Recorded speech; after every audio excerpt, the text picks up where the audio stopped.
Hyderabad's #1 real estate company, Sri Siddhivanayaka Property Developers. ఇదే ఇంట్లో మంది స్టూడెంట్ నెంబర్ 1 షూటింగ్ చేశారు. ఇదా ఇది ఓకే 2 రోజులు షూటింగ్ చేశారు. ఎన్టీఆర్ సినిమా చేస్తుంటే నేను పైన బెడ్రూమ్లోంచి అప్పుడు అయ్యప్ప మాల వేసుకుని ఉన్నా. అటు వచ్చి చూస్తుంటే కింద సీన్ చేస్తున్నారు, చూశాను. ఎన్టీఆర్ షార్ట్గా ఉన్నాడు. పైన చూసి ఎన్టీఆర్ హరికృష్ణ గారు వాళ్ళ ఇది అని చెప్పిన తర్వాత పైన చూశాను. ఆ యాక్టింగ్ అది బాగా నచ్చింది. తర్వాత ఆ రోజు నైటు ఇంట్లో ఆలోచిస్తూ ఎవరితో స్పార్క్ మంచి టాలెంటెడ్ కుర్రలా ఉన్నాడు, వీడితో మనం ఎందుకు సినిమా చేయకూడదు అని చెప్పి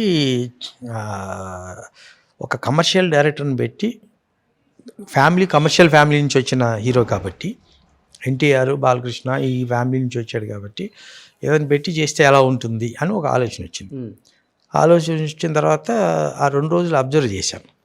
అబ్జర్వ్ చేసిన తర్వాత పెద్దగా సరే మాట్లాడదాం అని చెప్పి అనుకున్నాను.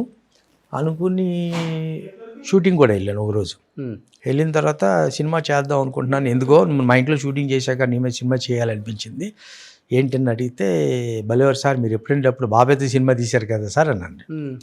నాకు టైం నేను ఆలోచించి చెప్తానని చెప్పి ఎవరితో చేస్తే బాగుంటుంది అని చెప్పి ఆలోచించి గోపాల్ దగ్గరికి వెళ్ళాను. గోపాల్ మీ ఫ్రెండ్ కాబట్టి.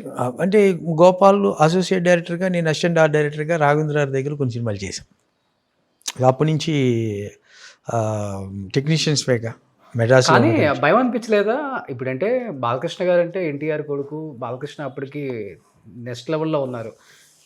కానీ జూనియర్ ఎన్టీఆర్ అనగానే అప్పుడు ఇంత ఫ్యామిలీ సపోర్ట్ లేదు, ఇంత పెద్ద స్టారు కాదు. బట్ ఇలాగా డైలాగ్ డెలివరీ ఉంటుందా, ఎంత డ్యాన్స్ చేసేవాడా, సింగిల్ టేక్ ఆర్టిస్టా, ఇవన్నీ ఉన్నాయా సార్ అప్పుల్లో? ఏ సపోర్ట్ లేకుండా పైకి లేపడం కష్టం కదా అప్పుల్లో. అప్పుడు ఇదే జరిగింది డిస్కషన్. చేస్తే గోపాల్ దగ్గరికి వెళ్తే ఆ రోజు గోపాల్ పొజిషన్ ఏం తెలుసా మీకు? Samarasimha Reddy super duper hit, Narasimha Naidu super duper hit. Okay. దాని తర్వాత ఏ సినిమా చేయాలని కూర్చున్నాడు. ఓకే. ఏ సినిమా చేయాలని కూర్చున్న టైంలో నేను వెళ్తే అసలు నీకేమైనా బుద్ధి ఉందా, మత్తుందా, అప్పుడు ఇంత పెద్ద హిట్లు ఇచ్చి కూర్చున్నాను, పెద్ద హీరోని తెచ్చుకోవచ్చు కదా, అప్కమింగ్ హీరోతోటి చేయటం ఏంటి, చిన్న హీరోతో చేయటం ఏంటి అనే దాంతో అప్పుడు అన్నాడు. ఎన్టీఆర్తో సినిమా అనగానే ఎన్టీఆర్ మీద చంటి మనకు వర్కౌట్ అవుతుందా, అంత బిజినెస్ అవుతుందా, ఇప్పుడు అప్పటికే పెద్ద బడ్జెట్లు సినిమాలు కదా అనే లెక్కలో ఉన్నారు.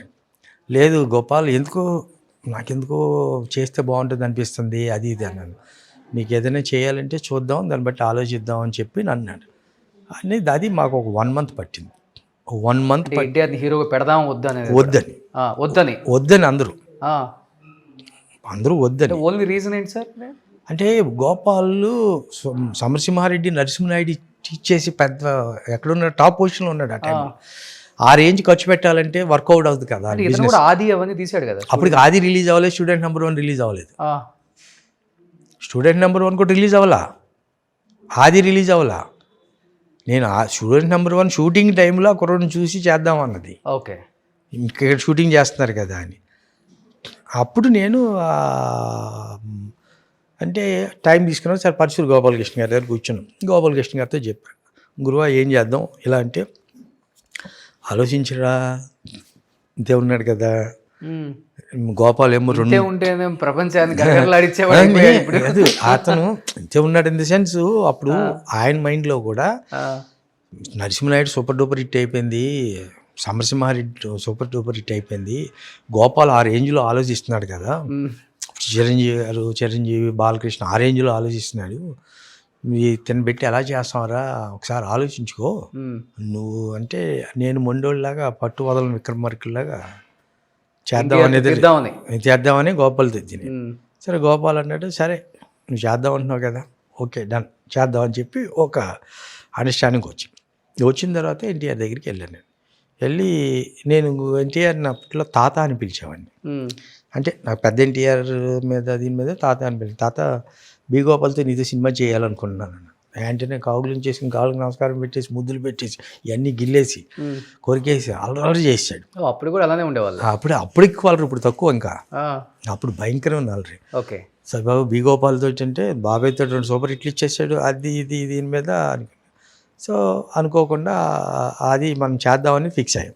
స్టూడెంట్ నెంబర్ 1 రిలీజ్ అయింది, హిట్ అయింది. స్టూడెంట్ నెంబర్ 1 రిలీజ్ అవ్వకముందే ఆది స్టార్ట్ అయింది.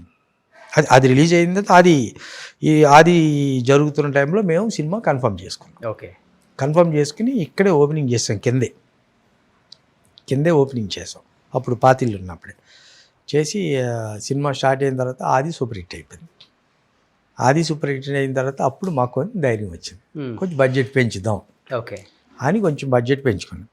అప్పుడు గోపాల్కి ప్యారలల్గా ఇందిరా సినిమా, ఓ పక్కన చిరంజీవితో ఇందిరా తీస్తూ, ఓ పక్కన ఎన్టీఆర్ తోటి అల్లరి రాముడు, 2 ప్యారలల్గా జరిగినాయి షూటింగ్లు. ఓకే. 2 ఇంచుమించు ఒకేసారి రిలీజ్ అయింది. ఓకే. అది సూపర్ హిట్ అయింది, ఇది హిట్ అయింది. Indira super hit.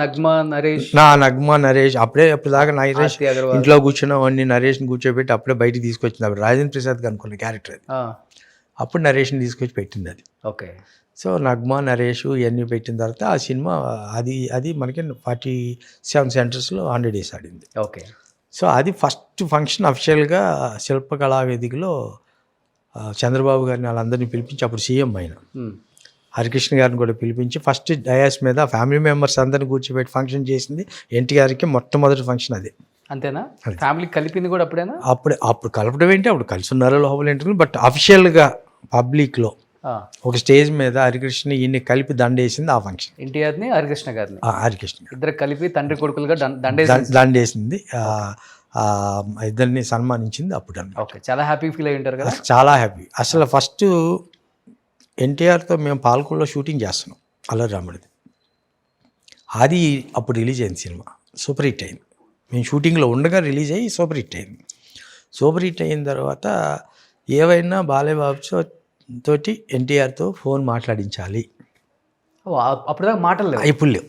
బాలకృష్ణ ఎప్పుడు మాట్లాడలేదు.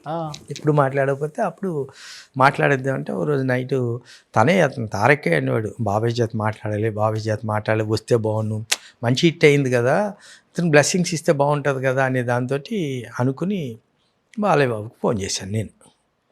బాబు ఇక్కడ షూటింగ్లో ఉన్నాం పాల్కొల్లో. బాలయ్య కూడా పాల్కొల్లు షూటింగ్ వచ్చాడు. అప్పుడు మేము కృష్ణబాబు పాల్కొల్లు చేసాం షూటింగ్. షూటింగ్లో ఉన్నాం బాబు, ఎంకరేజ్ చేస్తే బాగుంటుంది కదా, కంగ్రాట్ చెప్తే బాగుంటుంది కదా బాబు. ఉన్నాడా అక్కడ అన్నాడు, ఇక్కడ ఉన్నాడు బాబు, ఈ అడుగు ఫోన్ అన్నాడు. వెంటనే సడన్గా ఫోన్ ఇస్తే కంగ్రాట్స్ అది ఇది అంటే ఇక 2 నిమిషాలు మాట్లాడుకున్న తర్వాత అయిపోయాక ఈ తారక ఏడుపు అనమాట, ఒళ్ళో పడుకుని ఏడ్చేసి నాకు కూడా కళ్ళంటి నీళ్ళు అంటే ఒక చిన్నపిల్లలాగా, ఇది గోపాల్ కూడా ముగ్గురు కూర్చుని ఏంటో అసలు ఏదో ఫ్యామిలీ మెంబర్స్ లాగా. తర్వాత నుంచి ఇంకా అతను కూడా హ్యాపీగా ఫీల్ అయ్యి ఇంకా అక్కడి నుంచి ఇంకా వాళ్ళ ఫ్యామిలీ. తర్వాత మా సినిమా ఆడటం, 100 days ఫంక్షన్గా అందరినీ పిలవటం, స్టేజ్ మీద అందరినీ ఒక ఇది చేయటం, ఇదంతా ఇదప్పటికి బాగా. సుమన్ టీవీలో మీ పర్సనల్ అండ్ బిజినెస్ ప్రమోషన్స్ కోసం కింది నెంబర్కి కాంటాక్ట్ చేయండి.